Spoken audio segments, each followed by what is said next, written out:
Hello and welcome to episode 11 of the Knitmancy Podcast. I am your host, Valentina, coming at you from Northern Virginia. So I've got stuff to show today, not much. Same old.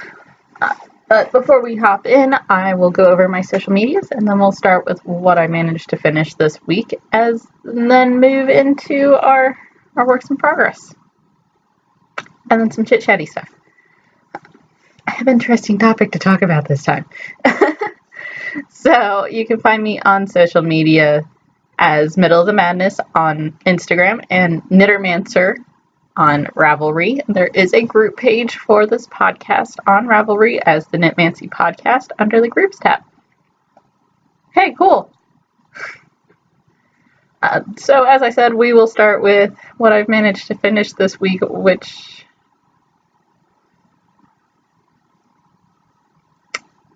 Still no knitting. I still haven't finished any knitting things. This is kind of depressing. Oh well. I've been focusing more on the sewing and making bigger projects that I can put my heart and my energy into without necessarily feeling afterwards. So, first thing is a pair of I made a pair of leggings with an elastic waistband. This is the Simplicity 8212 or 8212 pattern, which is just a simple leggings pattern. They do have alternate views that have like panels on them in either an alternate color or lace, and I love those. So I will be making these again. Simple enough to make, and I of course have this heather gray knit. I think it's like a cotton knit. And I mean they're comfortable. I joke that heather gray is the color that just doesn't care because when you just stop caring, it seems that's all you gravitate toward is heather gray sweats and t-shirts and tank tops and just you wear a lot of heather gray when you stop caring.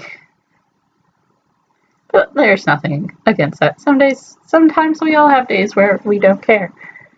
And now, this next piece is actually multiple pieces.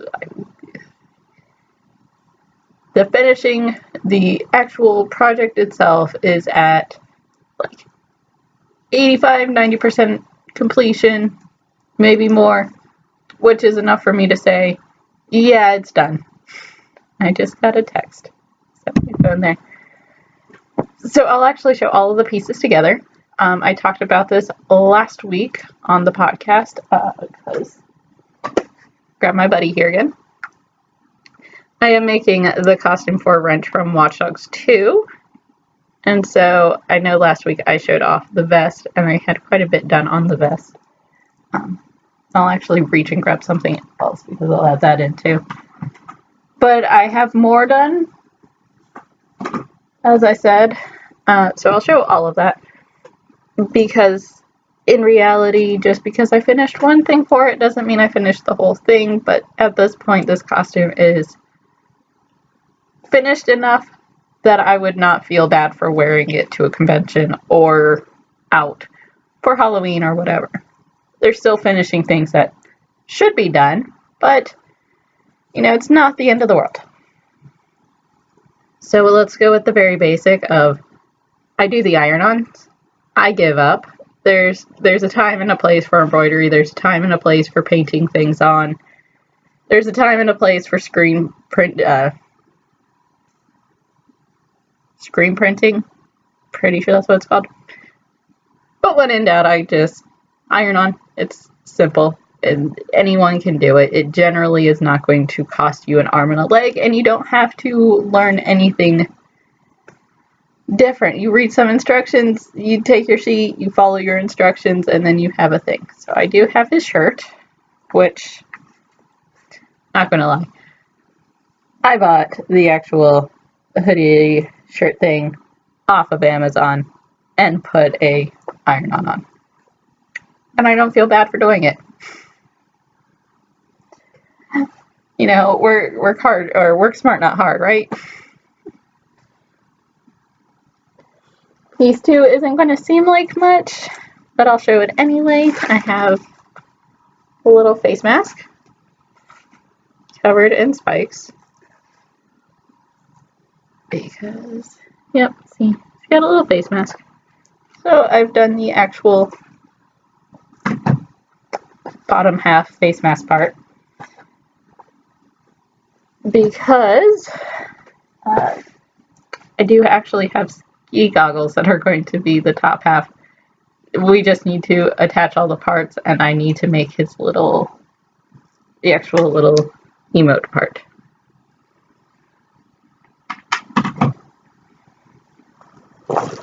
And then, in pretty much full completion now, I do have the vest with 2 patches. And did the decorative red stitching because I actually glued this patch down. Because I wasn't sure if stitching around would be fun, like I would normally stitch, and I'll show it on the back patch. So there's the decorative red stitching. I painted this little guy onto a scrap of fabric. I've got some little pins that I've picked up at KatsuCon 2 years ago. Wasn't this year, it was probably last year. So one's a little cinnamon bun snail, and this one is a pumpkin. It's an angry pumpkin, which are not at all his pins, but it doesn't matter. Then I have the back patch, which is 2 pieces of fabric sewn together in the middle and then painted on. And then around the edging, you can kind of see it. I hand stitched it on, some black thread. I had gotten the rest of the spikes in for the shoulder piece. Lots of clinging because that's what happens. It's done. The vest is done. The little mask is mostly done. I'm going to make the little emotes today, tomorrow, something like that. They'll get done very soon. The shirt is done. And I know the last thing I showed last time, because I had finished with all of the studding, was the shoe pieces, which are now attached to shoes. These are an old pair of Converse that I had. Again, let's work smart, not hard, right? And these are just glued on. I was starting to sew it on as well by hand, like tacking it down. But I might just go over some of the areas again with glue.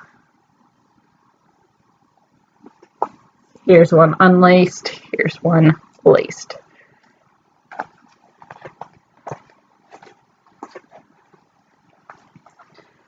The one that's unlaced is only unlaced because I was doing the hand stitching, and I don't know if I'll keep doing that. And just another quick thing I'll show, because we're here and I'm already talking about this sort of stuff. I made a little anarchy patch, which kind of matches my shirt. Excellent. Again, it's just a piece of fabric, like a pet quarter, that's been cut. I got another text with white acrylic paint on it, because I know how to use acrylic paint. I enjoy using acrylic paint when working small projects. Set that back there. Now I'll move on to works in progress, where we have all the knitting. So we'll do the uninteresting one. So I don't think I added much since last week, but blanket has been getting love. Fred has been getting love. I added another square. This guy was in it. I'm not sure if this one was finished or in it, but progress.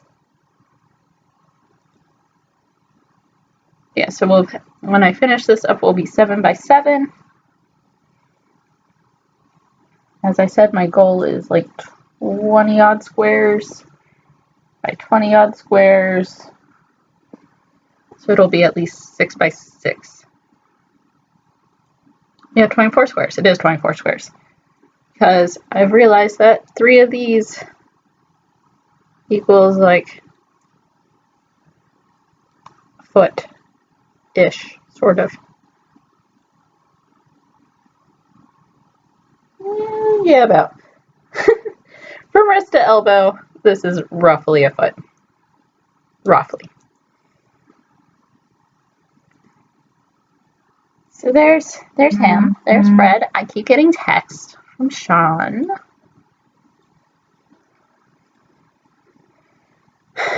He doesn't realize that I'm doing something. No big deal. And now, actually for Sean, I'm working on a Metropolitan hat from Rib, the first issue of Rib magazine. The pattern is by Mina Philipp. And I was refusing to record until I had gotten my brim figured out. Yeah.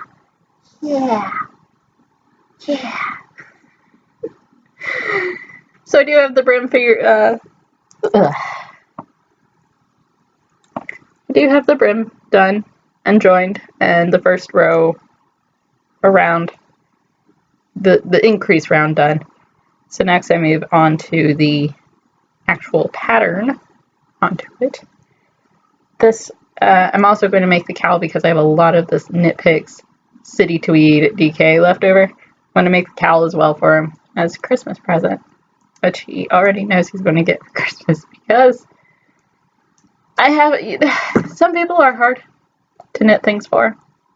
And so you have to check with them like 14 times if they like something. I think we all know that. So keeping a secret from them is nearly impossible because you're like, I can't help it, guys. That's just how it's going to happen. All right. So enough on that. Now I will talk about something that was really big, actually. You would think that this would be something that I was so enamored with. And of course I started talking without realizing I hadn't finished a row. And we're on the right side, cool. So this is the North of the River blanket by 5410 Studio, which I am knitting in Bernat blanket because there was some for reasons. And I'm actually knitting the small size, although I might increase lengthwise. It is a super chunky weight blanket with cables, seed stitch.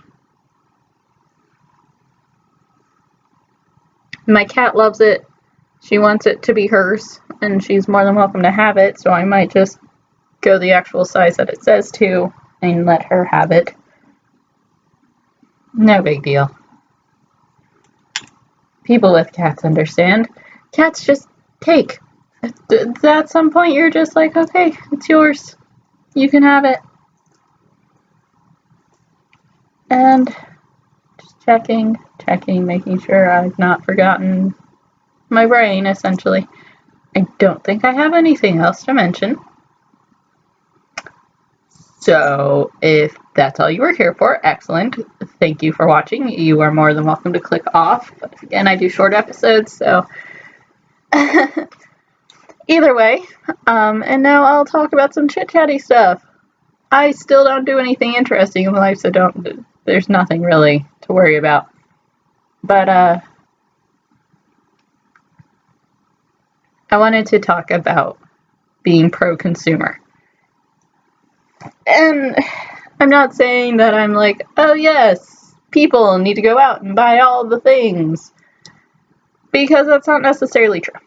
We should not trust every ad you see. You should not trust every review you see. You should not trust everyone's opinion and everyone's word, because it's an opinion. But there are a few things that can ring very true. I'm moving my phone now because it keeps vibrating. There are a few things that remain very true, and that is some people in this world will always give you their full and honest opinion on everything. And it's very important to have the people who give you the full and honest opinion. And it's also very important to check with multiple people about something before going ahead with it, buying a pattern, doing a project, whatever it may be. And so this came to mind because I got all my fabric, I have pattern picked out, and I'm using a McCall's pattern, and it's one of their Yaya Han patterns, and I have feelings about her, which we will not touch on. They're not very nice feelings, but we're not going to talk about that. Now's not the time. Maybe when convention season comes up. Maybe that's when we'll talk about it, or maybe with my next costume, because I have one that I do have plans for very soon. But it's one of their Yaya Han patterns. Must have picked it up on a sale, which is why I have it. But it's for this coat dress. And coat dresses were very popular because, or are very popular, I don't know if they still are. Were very popular because of like Kate Middleton and, you know, all the fashion ladies that aren't necessarily like in fashion, but the ones that always dress really nicely, and we admire them. So I have this pattern, and I like showed a picture of the actual package, but I didn't put the number in, so you know, it's a simplicity pattern I have here. Like I was showing the image of the actual what the thing's supposed to look like.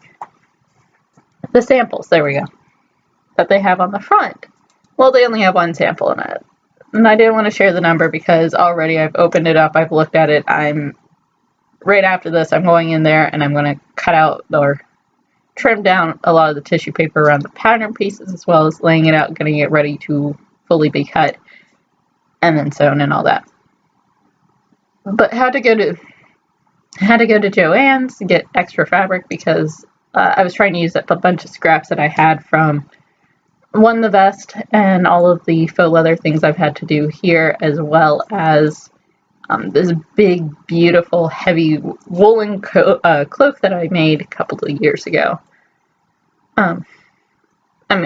So unfortunately I didn't have enough of the wool blend that I used in the cloak to make this coat dress. So we got a different wool blend. It's a lot softer. Will probably be a lot nicer. I want this thing to really be more like a coat than a dress. And the joke is that it's going to be my 6th dress because we're cutting out the front 2 pieces as well as the back 2 pieces, like the actual front and the actual back out of the faux leather. All my friends said, like, oh my gosh, it's so pretty. What's the pattern? So I don't want to suggest or give the pattern to anyone until I've made it. Until I know how I feel, because I tried looking online and tried looking for like a sewing blog that had done it before, and maybe like people who had made it and their opinions to where I knew what to expect going into this, but I couldn't. I found blog posts that were like, here are some steampunky items that you should sew, without them actually like necessarily putting out there all the steampunk patterns that you can just buy.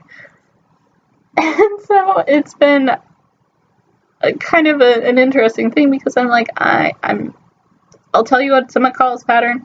Yes, it is. No secret about that. It's not like I went to some like super obscure pattern maker for this pattern, and I'm sure you could find plenty of coat dress patterns out there in the world.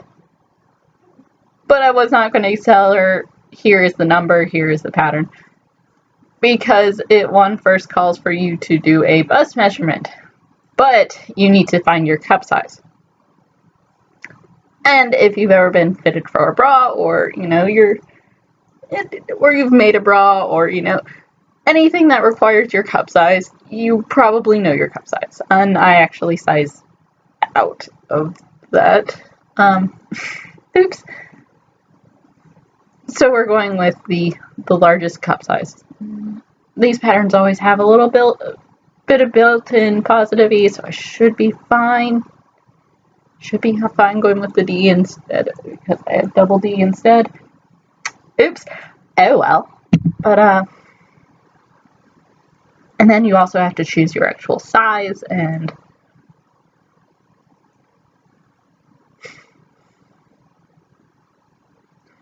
Lord have mercy, this pattern has you picking essentially 4 sizes to make one item.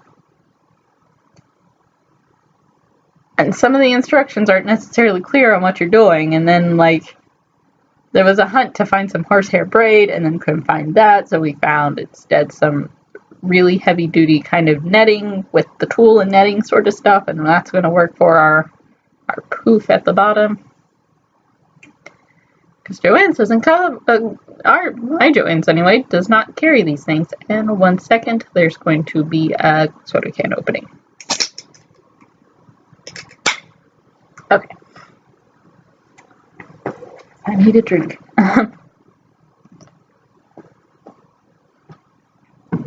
But, yes.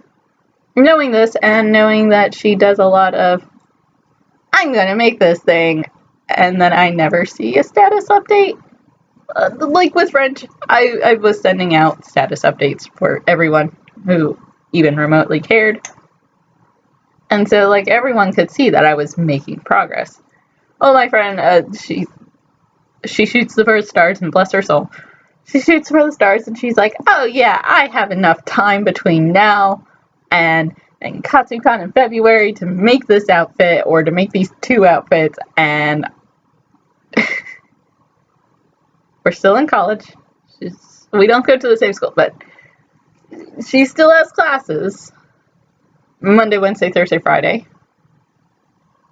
I forgot Tuesday in there. But Monday through Friday, she's still got classes. And she works. And I'm not sure if the cat's moved in or not, but she's going to have a cat to take care of too. And she's had a lot of family stuff going on, so I'm sitting here patiently, and I'm just, well, once I figure this out, if this pattern is any decent, you know, I'll give you the go-ahead. Go ahead and get it. It's a good pattern. Like, I would wholeheartedly suggest this, because not only do you get 4 styles of leggings, and you don't necessarily have to make them in a knit cotton. You can make them in athletic fabrics and make, you know, like yoga pants sort of stuff. But it sizes all the way from an extra, extra small to an extra, extra large. Which, 3, 6, 7, that's 7 sizes. For most patterns, that's pretty good, because normally you end up with like a 14 to a 20. And of course, you know that skips sizes, so it's 14, 16, 18, 20. Actually, no, they most of the time go to 22, so that's 5. 7 sizes, easy to follow. The plain legging is, again, super easy. I actually learned how to use a twin needle to make them. No big deal. I can do it now. I feel great about that. But when I have 5 pages of instructions, there's 8 pages total, but it counts pages front and back, front and back, front and back. 5 pages total of instructions, 4 pages for the version I want to do. And then I'm changing something because I don't like the standard sleeves. I like the regular, or the sleeves that are included with VC. So I'm doing the standard, the regular sleeve, which is a 2-part sleeve.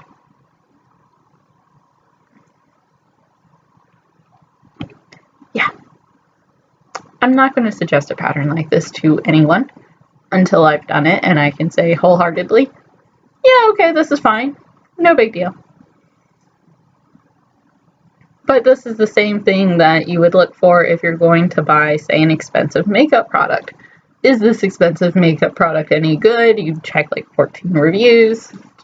Cars, you know, you always check the reviews on your cars. Are there any recalls when you go to buy a car?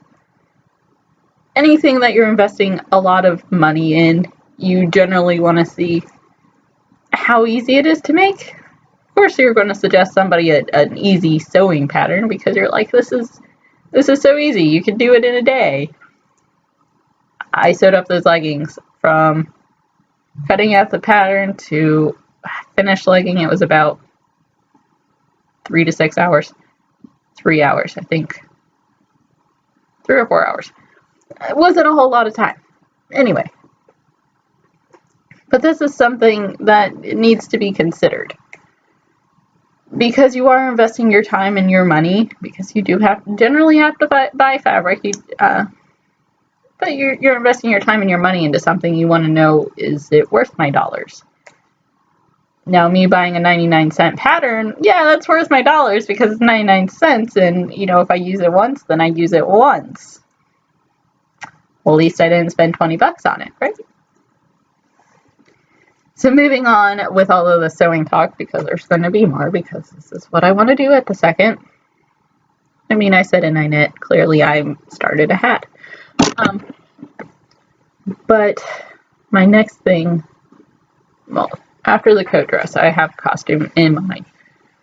Character from Tekken, which is my favorite fighting game, because I have to always be making some sort of weirdness. And I picked up 2 McCall's patterns.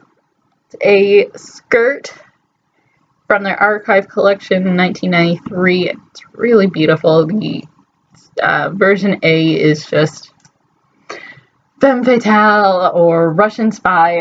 I keep saying Russian spy because that's kind of how they styled it, with like short brown kind of curly hair and the way she's looking in the white shirt. Just I live for that. And then the jacket is kind of just more of a dressy jacket, but it kind of fit what I needed. It has a peplum in the back, which might try to work that to not existing. There goes my phone again with another text message. Yeah. So that's what's coming up next. A lot more costumey stuff. Outlander starts soon, which means I'll actually get to knit something I really want to knit. I should get back to spinning, because if I spin up all of my Jacob, then I can start that sweater, which is, again, a big thing that I want to make. So, we'll see. We'll see what happens in the next week. And I'll get back to you. So, that's it for today. I enjoyed having you here. I hope you enjoyed. And hopefully you'll come watch next week. And that's it. Bye, guys!